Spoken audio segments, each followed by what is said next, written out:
ये कहानी है एक ऐसे इंसान की जिसे दुनिया ने कभी नहीं भुलाया। विलियम फ्लोयड कोलिंस एक 37 साल के केव एक्सप्लोरर थे जिनका सपना था केव की गहराइयों में सक्सेस पाना। लेकिन एक दिन उनका सफर एक भयानक हादसे में बदल गई। फ्लोयड कोलिंस एक ऐसे इंसान थे जो केव्स के लिए अपनी जान तक देने को तैयार थे। विलियम फ्लोयड कोलिंस एक छोटे से चट्टान खोदने वाले आदमी थे जो अपने परिवार के साथ केनेटकी सैंड केव के पास ही रहते थे। कोलिंस का सपना था कि वो दुनिया के सबसे बड़े और खूबसूरत गुफाओं का पता लगा सके और इसके लिए उन्होंने अपने आप को एक गुफा खोज करने वाले सफर में लगा दिया था। 1925 में कोलिंस ने मेमोथ केव के नजदीक एक नई गुफा खोजने की कोशिश की। विलियम की नजर पास कहीं एक किसान बिजली टाइल के खेत पर पड़ी जिसमें एक खूबसूरत गुफा थी। वो जगह रोड के पास थी और विलियम को उम्मीद थी कि वहाँ बहुत से लोग आएंगे। फ्लॉयड ने खेत वाले किसान से डील की और प्रॉफिट शेयर करने के लिए कहा, जिस पर किसान राजी हो जाता है। इस केव का नाम 1925 में ही कोलिंस ने सैंड केव रखा था। सैंड केव एक ऐसी गुफा थी जो किसी ने पूरी तरह से नहीं देखी थी। विलियम को सैंड केव काफी ज्यादा पसंद थी। ये केव केंटकी में ही थी और फ्लॉयड के लिए यह एक नई दुनिया थी जिसमें वो खुद को प्रूफ करना चाहते थे। एक दिन फ्लॉयड ने डिसाइड किया कि वो सैंड केव के डीपेस्ट पॉइंट तक जाएंगे और ये था उनका अल्टीमेट गोल। पर वो जो सोच रहे थे वो कुछ और ही हो गया। कोलिंस इसके पहले भी बहुत सारे केव में जा चुके थे, इसलिए वो 30 जनवरी 1925 को अकेले हाथ में लालटेन लिए सैंड केव में प्रवेश करते हैं। शुरू में सब कुछ नॉर्मल होता है।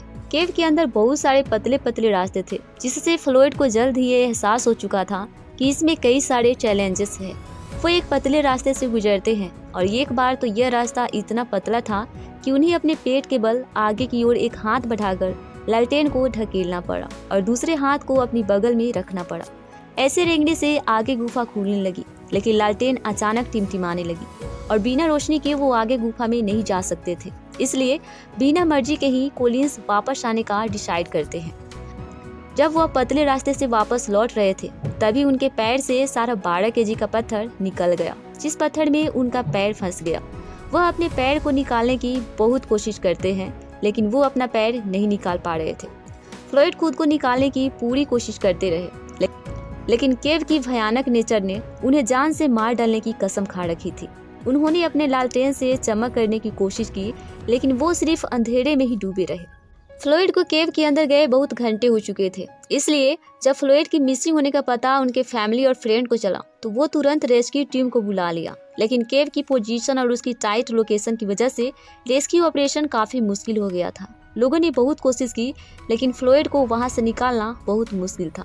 जब न्यूज मीडिया को पता चला तो ये कहानी एक नेशनल न्यूज बन गई थी। लोगों ने रेस्क्यू एफर्ट्स को देखते हुए केव के बाहर बहुत बड़ा क्राउड जाम कर लिया था। यह इवेंट एक नेशनल सेंसेशन बन गया था। 50,000 लोग रिपोर्टर इस रेस्क्यू ऑपरेशन को देख रहे थे। रेस्क्यू ऑपरेशन में बहुत सी लोकल अथॉरिटीज और वॉलंटियर्स शामिल हुए। लोगों को ये समझ में आ गया था कि ये एक कॉम्प्लेक्स और लॉन्ग टर्म ऑपरेशन बन सकता है। एक स्पेशलाइज्ड टीम के रेस्क्यू एक्सपर्ट्स को भी बुलाया गया और रेस्क्यू ऑपरेशन को सिस्टमेटिकली प्लान किया गया। रेस्क्यू टीम्स ने पहले फ्लॉयड तक पहुंचने के लिए और भी नैरो पाथ को एक्सप्लोर करने की कोशिश की।